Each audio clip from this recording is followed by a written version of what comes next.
Hello friends, आज हम बात करेंगे सीलिंग फैन का स्लो स्पीड प्रॉब्लम के बारे में।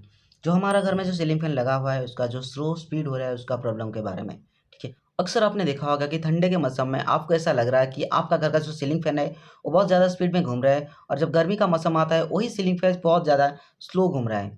ऐसा आपको लगता नहीं है? ये रियलिटी में ऐसा ही होता है कि ठंडे के मौसम में हमारा जो सीलिंग फैन होता है वो ज़्यादा स्पीड में घूमता है, और जब हमारा गर्मी का सीज़न आता है तब वही सीलिंग फैन हमारा बहुत ही कम स्पीड में घूम रहा है सीलिंग फैन। ऐसा क्यों होता है इसके बारे में मैं आगे आपको बताऊँगा।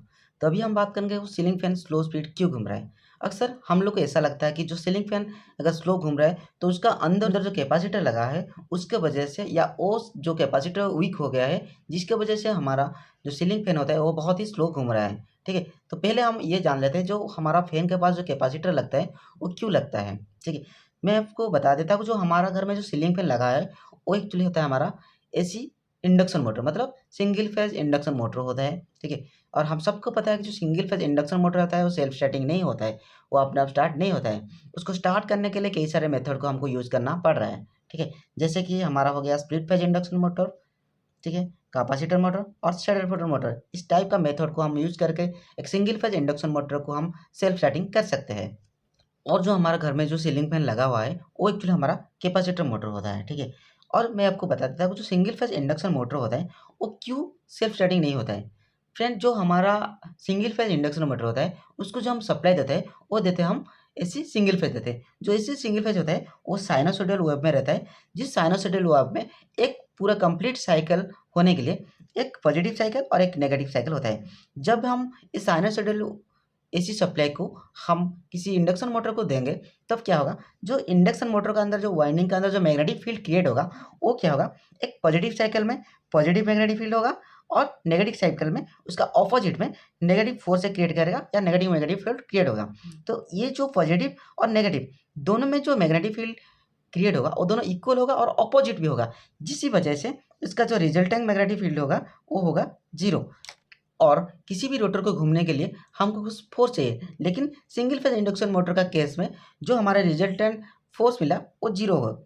इसलिए हमारा जो सिंगल फेज इंडक्शन मोटर है वो सेल्फ स्टार्टिंग नहीं होता है, और उसको स्टार्टिंग करने के लिए हमारा ये सारे मेथड को यूज़ करना पड़ा है। ठीक है, अभी आपको ये पता चल गया है कि जो हमारा सीलिंग फैन में जो कैपेसिटर लगता है वो एक्चुअली हमारा जो इंडक्शन मोटर होता है या जो सीलिंग फैन होता है उसको स्टार्टिंग करने के लिए यूज़ किया जाता है। ठीक है, तो आपको अगर ऐसा लगता है कि आपका जो सीलिंग फैन रहता है वो स्लो घूम रहा है ताकि कैपेसिटर की वजह से, तो वो क्यों होता है उसके, और वो जो कैपेसिटर का रेटिंग को हम कैसे कैलकुलेट करेंगे उसके रिगार्डिंग एक फार्मूला होता है। जो फार्मूला होता है पी, मतलब जो हमारा पावर होता है हमारा सिंगल जो सीलिंग फैन का, उसके बाद उसका एफिशिएंसी और थाउजेंड के साथ मल्टीप्लिकेशन होने के साथ साथ ये डिवाइड होगा हमारा जो घर में जितना वोल्टेज होगा उसका स्क्वायर मल्टीप्लिकेशन हर्ट्ज, मतलब जो हमारा फ्रीक्वेंसी रहता है इंडिया में, जैसे कि हमारा इंडिया का फ्रीक्वेंसी रहता है 50 हर्ट्ज और अमेरिका रहता है 60।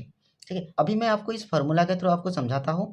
देखिए, इस फार्मूला के थ्रू में हमारा जो हर्ट्ज होता है 50, और जो पी रहता है जो हमारा सीलिंग फैन का उसका पावर रहता है 60 वाट, एफिशिएंसी को हम 80 ले लेते हैं, हमारा वोल्टेज को ले लेते हैं 220। ठीक है, तब टोटल को हमारा इस फार्मूला में पुट करेंगे तब उसका जो वैल्यू आएगा वो आएगा 1.98, मतलब उसका लगभग 2 माइक्रो फैराड आएगा। और जो हमारा सीलिंग फैन में हम यूज करते हैं कैपेसिटर वो होता है हमारा 2.5 माइक्रो फैराड का यूज करते हैं।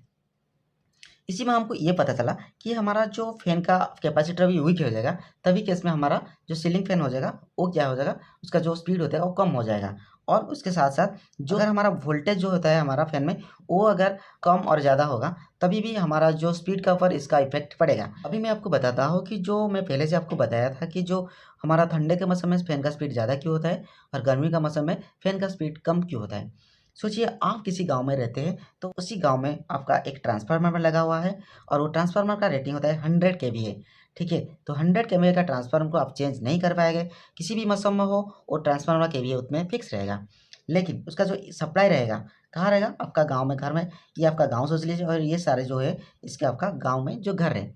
ठीक है, तो क्या होगा जब ठंडे के मौसम होते हैं तो हमारा घर में जो फैन हो जाए, फ्रिज हो जाए या एसी हो जाए, उसका यूज़ बहुत ही कम हो जाता है, जिसकी वजह से हमारा जो ट्रांसफार्मर में जो पावर आता है वो क्या होता है, पावर तो हर घर में आता है लेकिन यूज़ कम होने की वजह से यहाँ का वोल्टेज ज़्यादा रहता है। ठीक है, लेकिन उसी केस में अगर गर्मी का मौसम होता है, गर्मी होने के वजह से हम लोग हमारे घर में जो रहता है, हमारा फ्रिज रह जाए या एसी या हमारा फैन को ज़्यादा यूज़ करते हैं, जिसकी वजह से हमारा जो पावर ज़्यादा यूज़ होता है और इसी के वजह से हमारा क्या होता है ना, वोल्टेज कम हो जाते हैं। अगर वोल्टेज कम हो जाता है, इसी वजह से गर्मी के मौसम में हमारा जो सीलिंग फैन हो जाए उसका स्पीड कम हो जाता है। क्यों? गर्मी का मौसम में हमारा जो सीलिंग फैन में जो वोल्टेज जाता है वो बहुत कम जाता है और ठंडे के मौसम में बहुत ज़्यादा जाता है, इसलिए वो ज़्यादा स्पीड घूम रहा है। अभी आपको लग रहा है कि या आपने कभी देखा भी होगा कि आपका घर में या आपका गाँव में कहीं पर भी देखा होगा, कोई भी इलेक्ट्रीशियन होता है, वो क्या करता है, जब गर्मी का मौसम में आपका फैन का स्पीड कम हो जाता है, वो वहाँ पर 2 कैपेसिटर को पैरेलली यूज़ कर देता है या लगा देता है।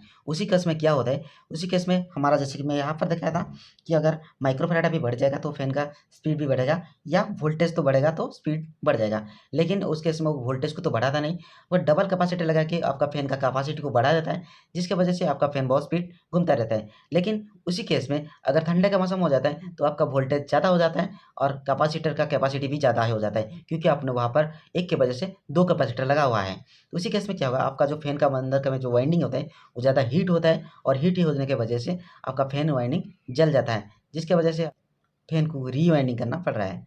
तो आपको यही सलाह दूँगा कि इसी केस में क्या करेंगे, आपको अगर ऐसा लग रहा है कि आपका कैपेसिटर खराब है, तो नया एक 2.5 माइक्रोफैराड का कैपेसिटर लगा लीजिए, लेकिन डबल कैपेसिटर मत लगाइए, क्योंकि इसी केस में आपका फैन जलने का चांसेस ज़्यादा हो जाता है। ठीक है? आशा है इस छोटे से वीडियो में आपको समझ में आ गया होगा कि आपका घर में जो फैन क्यों स्लो और स्पीड घूम रहा है और आपका कैपेसिटर का क्या यूज़ होता है, आप उसको कैसे कैलकुलेशन कर सकते हैं। वीडियो अच्छा लगा तो लाइक कीजिए, शेयर कीजिए, सब्सक्राइब ज़रूर कीजिए। Thank you.